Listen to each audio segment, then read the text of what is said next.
This video is a part of the Google UX Design Certificate, providing you with job-ready skills to start or advance your career in UX design.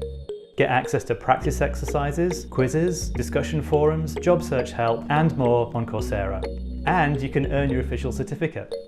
Visit grow.google/UXcert to enroll in the full learning experience today.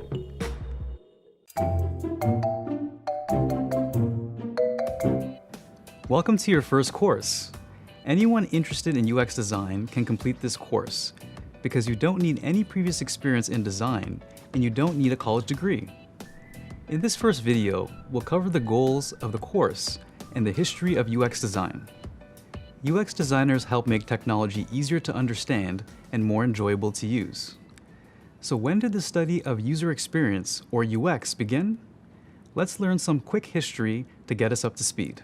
The phrase user experience was first coined in the 1990s by cognitive psychologist Don Norman as technology use expanded and evolved. Although the term came about relatively recently, the principles of user experience actually stretch back thousands of years, all the way to ancient China, where the practice of feng shui began. Practitioners believed that the arrangement of a physical space, like how furniture is positioned in a room, could bring someone luck or improve their health and happiness. Today, lots of different industries still rely on these same basic ideas. In the tech world, user experience mostly focuses on how people use or interact with products. In this course, we'll explore the foundations of UX design and why it's so important for consumers and businesses. We'll learn common terms, tools, and frameworks that UX designers use. We'll discuss how to plan and participate in design sprints, a common method for collaborating on projects. And finally, you'll begin to build your professional presence online, including starting your portfolio. To help keep track of what you're learning, you'll take practice quizzes and complete peer reviews and self-reviews. You'll get plenty of chances to go over the materials in practice. At the end of the week, you'll wrap up the course with a graded assessment to show what you know. So let's start at the beginning and learn the basics of user experience design.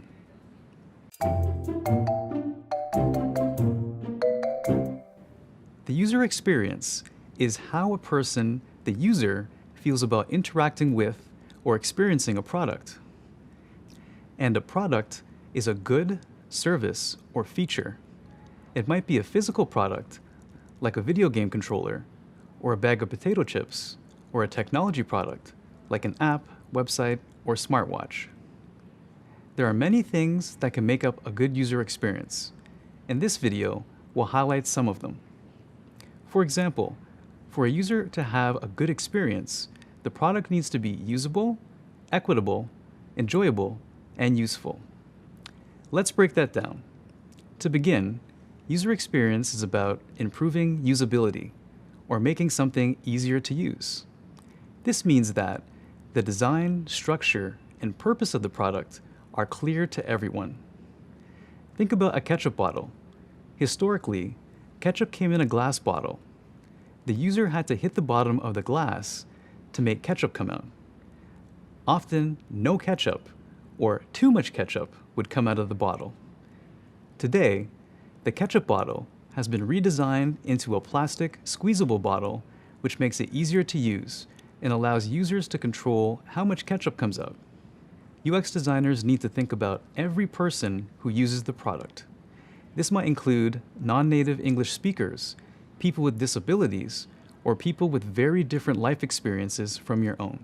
For example, one user might find an app with a lot of text easy to use. On the other hand, a user with a visual impairment might want different features, like sound. Considering the unique needs of many different people is important work, and thinking about equitable design is key. Being equitable means your designs are useful and marketable to people with diverse abilities and backgrounds. User experience is also about making things enjoyable to use, which creates a positive connection between the user and the product. UX designers foster that positive connection by taking a user's thoughts and feelings into account when making products. Think about ordering takeout food online. When you search for a restaurant in Google or Yelp, you can see photos of dishes and read reviews from other people who have eaten there. This experience is enjoyable because you can make a more informed choice about what to order, leaving you feeling happier about the product. So, how do we figure out what makes a user happy with the product? That's where research comes in. To know how users feel, we have to collect evidence on how they're experiencing that product in real time, and ask them about it too. We'll discuss this in a lot more detail later. As humans, we want products that are useful, meaning they solve our problems. For example, if you're lost, a map app telling you how to get home is useful. But if the app can't find your current location, it's not so useful anymore. So now we know what it means for a user to have a good experience. Why is it important to business? In 2018, the research firm McKinsey & Company studied companies in 3 industries: medical technology, consumer goods, and retail banking. They found that, regardless of industry, businesses that focused on good usability and design perform better than their competitors. Basically, it comes down to this. When people like a product, they use that product a lot, and they recommend it to their friends. And more people using the product means better business for the company. Plus, when users have a good experience with the product, they're more likely to have a positive opinion of the company that made it. A win-win for the user and the business. Can you think of a product you love so much that you shared it with a friend? If you did, that's a great example of user experience design in action. Despite all this, a lot of companies don't understand the important role that UX design can play in improving their business. And that's where you, as a UX designer, come in. So now you know how to describe user experience and UX design, and you understand why UX design is important for consumers and businesses. Next up, we'll learn more about what UX designers do.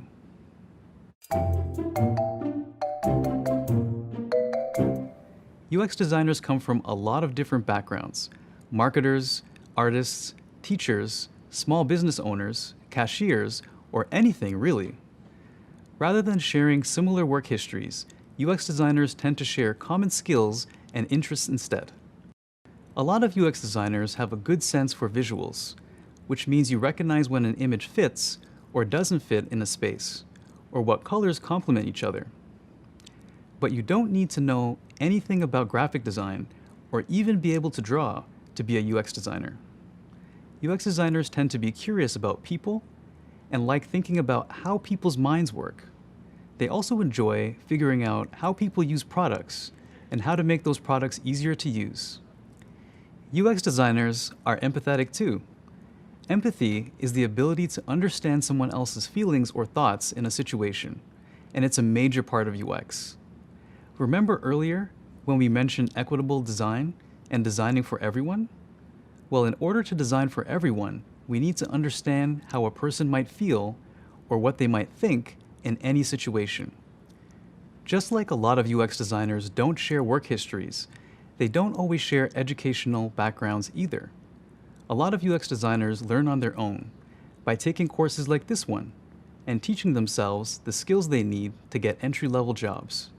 They're pretty resourceful too, tapping their experience from other jobs or hobbies to build a foundation for their new careers. So, we've covered common characteristics of people drawn to UX design. Now let's explore what those UX designers actually do. When you think of the word design, you might think it's all about the visual aspects of a product. But it's only one small part of what the UX designers might do.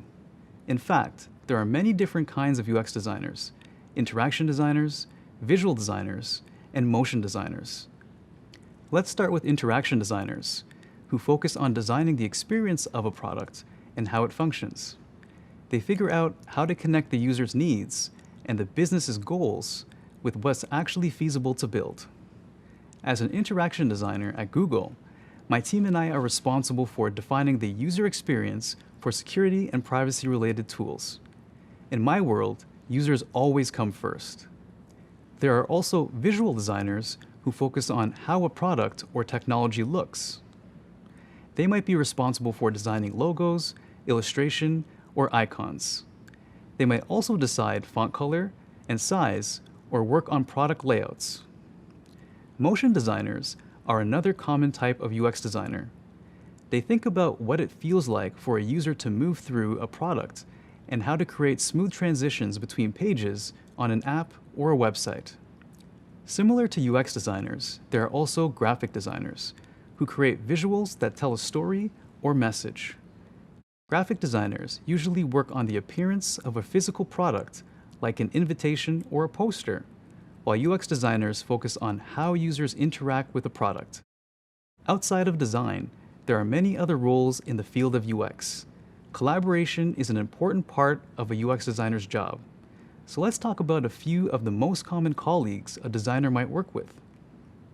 UX researchers conduct the studies or interviews that help us learn how people use a product. Then, there are UX writers who think about how to make the language within a product clearer to make the user experience more intuitive. This could include writing labels for buttons or adjusting the tone to be formal or friendly. Next up, we have product designers, who often act as a bridge between interaction designers and engineers. They make sure the first and final designs match in the finished product materials and that the assets are ready to be handed off to the engineering team. The assets are everything from text and images to the design specifications like font style, color, size, and spacing. Which brings us to the UX engineers, one of the groups that UX designers work with most frequently. UX engineers translate the design's intent into a functioning experience like a website or an app. And finally, UX program managers ensure clear and timely communication so that the process of building a useful product moves smoothly from start to finish. This might include setting up goals and writing project plans. Have you ever created an account on an app and had no idea what to do next? Or have you pressed a button only to find out that what you thought was going to happen didn't? Predicting user roadblocks and potential design mishaps is what good UX design is all about. In this video, we'll explain what makes a user experience design good or poor.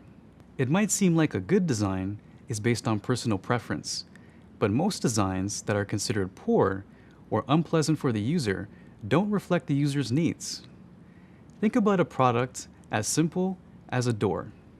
Have you ever tried to leave a room, pull the door handle, but the door didn't budge? That's because you were supposed to push the door handle, not pull it.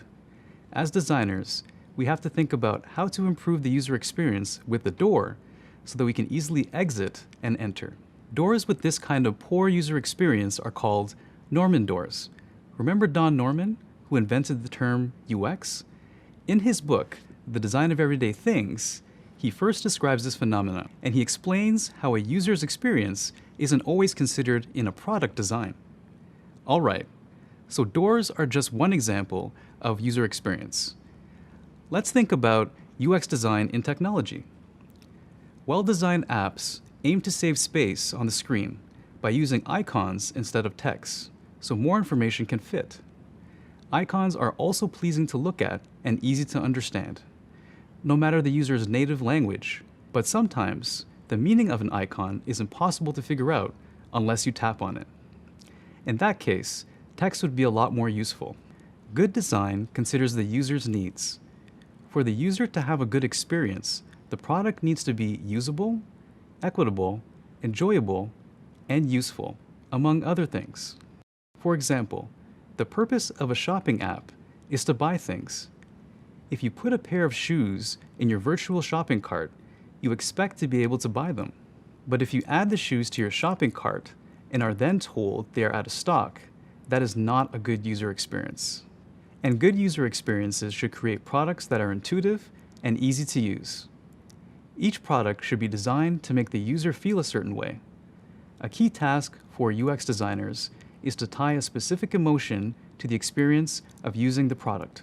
So, start paying attention to the things you use every day, the direction you have to turn the faucets in your bathtub, the way your baby's pajamas button, what error messages on your phone mean, and which way to open doors. You start to recognize both positive and negative aspects in each of their designs. Use your own experiences to think about what makes a design good or poor. What could be made better? What's already working?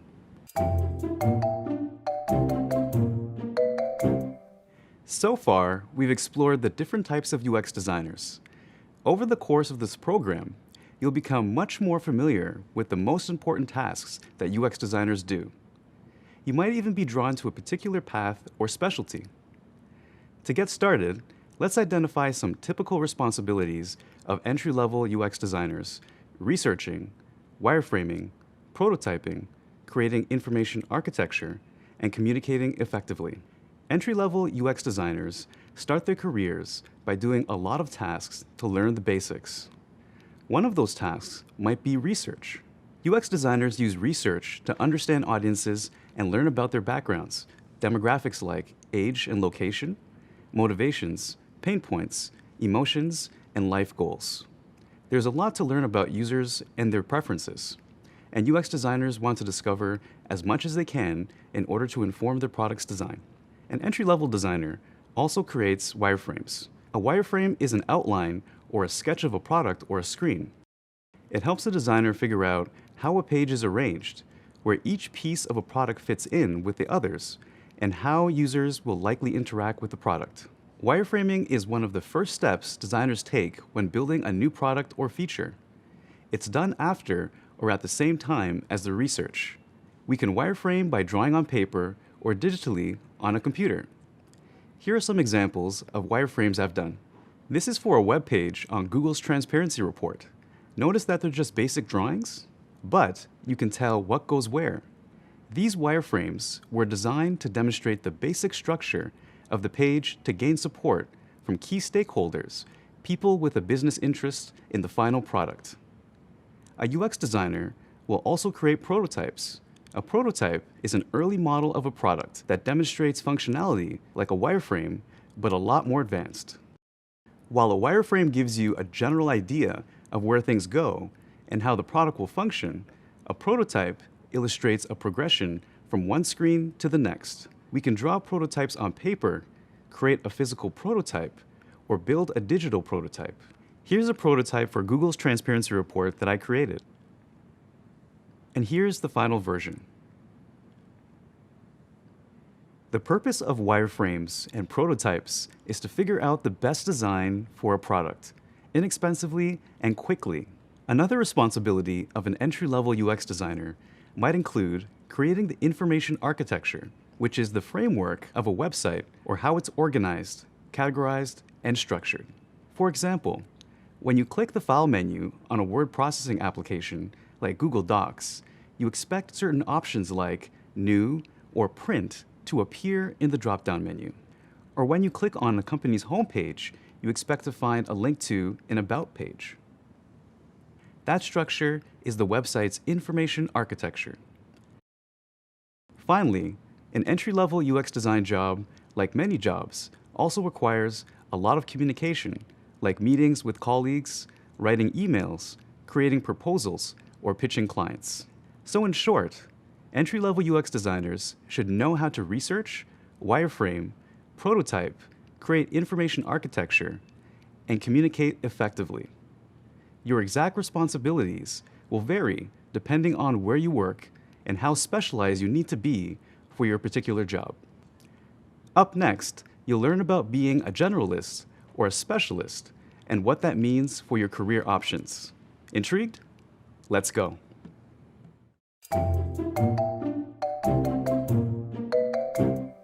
So far, we've learned about some of the tasks an entry-level UX designer might do each day. We've also mentioned that your role might differ depending on where you work.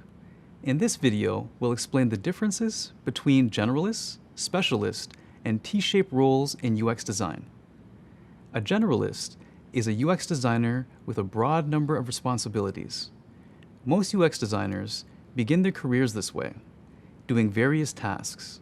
For example, you might do a bit of interaction design work, a bit of visual design work, and more. One benefit of being a generalist is that you get to try out roles and find a specialty that you're passionate about. Generalist UX designers are common at smaller companies with fewer employees, as these companies don't have big design departments, so you might have to wear many hats.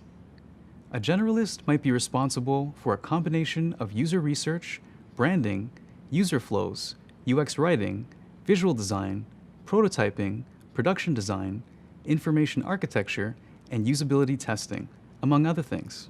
Most generalists start their roles knowing about one or two of these topics. They learn about other areas on the job from their colleagues or mentors. UX generalists can also continue their education through professional development, doing their own research to keep up with industry trends and participating in online UX communities to learn from other designers. On the other hand, if you become really interested in one part of UX design, you might find your niche as a specialist. A specialist dives deep into one particular UX design role, like interaction, visual, or motion design. While a generalist has a breadth of knowledge, a specialist has more depth of knowledge in one kind of UX design. Specialists usually work at large companies where the organization can afford to have a big team of UX designers. At Google, we have thousands of specialized UX designers. Take me, for example. I specialize in interaction design. We covered some specialist tracks earlier in the course. If you need a refresher, check out the glossary. As you advance in your career, you may become a T-shaped designer. A T-shaped designer specializes in one kind of UX design and has a breadth of knowledge in other areas. This is called a T-shaped designer because your skills look like an uppercase T. The vertical line of the T is the kind of UX design you specialize in, like visual design. The horizontal line across the top of the T includes your complementary skills. These skills might come from other fields like interaction design that cross over with your specialties or soft skills that help you work more effectively. Becoming a specialist or generalist isn't always a conscious choice. It might be based entirely on where you work and what skills are needed. When I started in UX design, I was a motion graphics designer. Then I worked on video games, apps for businesses, and apps about financial technology. Now that I work at Google, I focus on privacy as an interaction designer. The more experience you get in the industry, the broader your perspective. You'll be exposed to a lot of different companies, design principles, and work styles, and you'll learn how each one can better inform your designs. As a UX designer, there's always room to grow and opportunities for change. So whether you become a generalist or a specialist, there are plenty of options.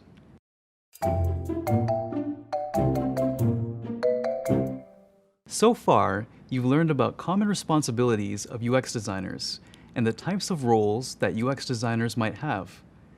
But, like many people, UX designers don't work alone. They work on cross-functional teams that might include other designers, engineers, researchers, product leads, or program managers. In this video, we'll discuss how these cross-functional teams work together to build a product. Imagine you're working on an app for ordering food. You and your team want to build a new feature that shows users restaurants that offer allergen-free meals. The product lead decides the scope of the project. The UX researcher tries to understand user trust, like whether users will trust the information about allergens or trust the app itself. The interaction designer figures out the flow for ordering, like how to include allergen-free foods in the search filter. The visual designer thinks about how to make it easy for users to find allergen-free foods in the product. These UX designers create wireframes and prototypes to show the experience that users will have in the app.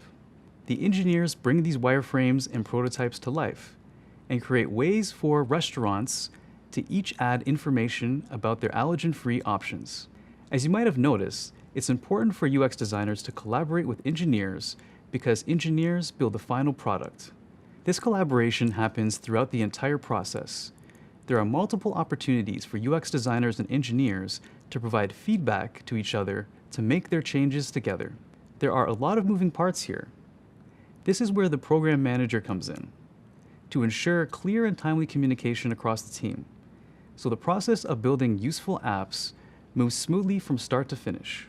Every team and team member has a different task to complete, but ultimately, they all have the same goal: to build a product that's usable, useful, equitable, and enjoyable for users and businesses. Coming up, we'll discuss the types of companies UX designers work at. I think you'll be pleasantly surprised by how many options you have.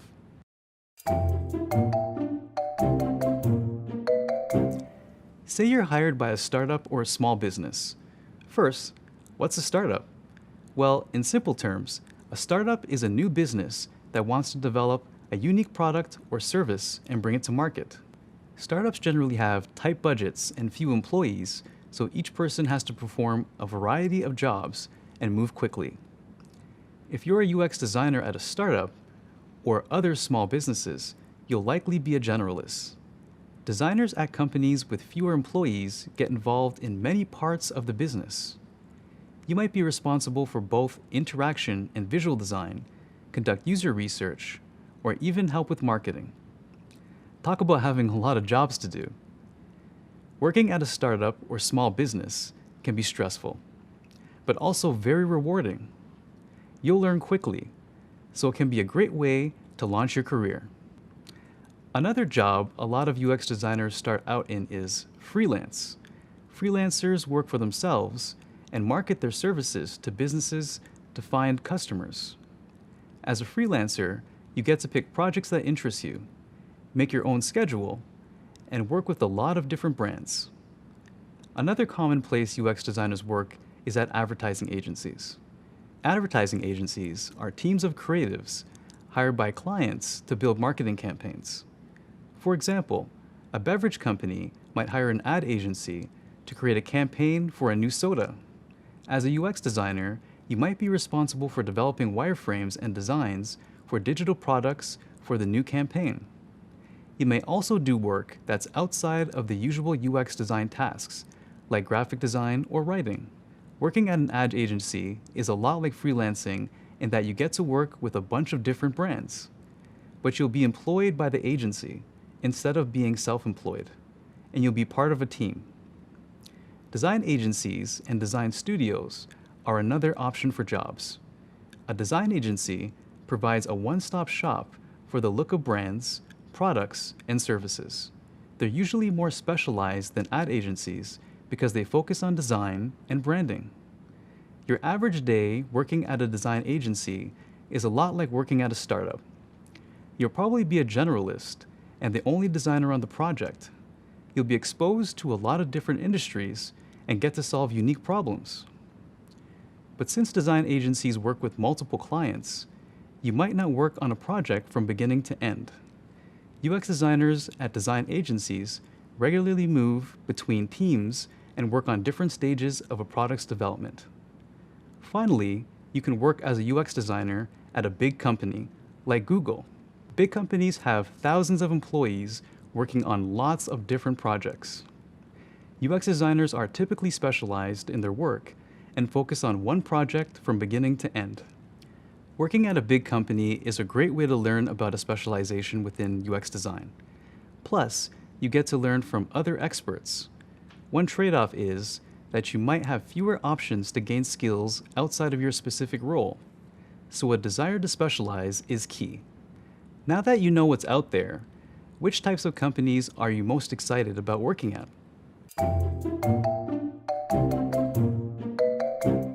An internship is a great way to start your career. An internship is usually a short-term job with limited responsibility. You often work closely with a supervisor to learn more about a job or industry that you are interning in. It's a fantastic way to get real job experience. Plus, an internship might lead to a full-time job in the future. So you'll have to decide if taking an internship is a good option for you and your family. Another way to start your career is an apprenticeship. Apprenticeships provide on-the-job training to help you develop real skills.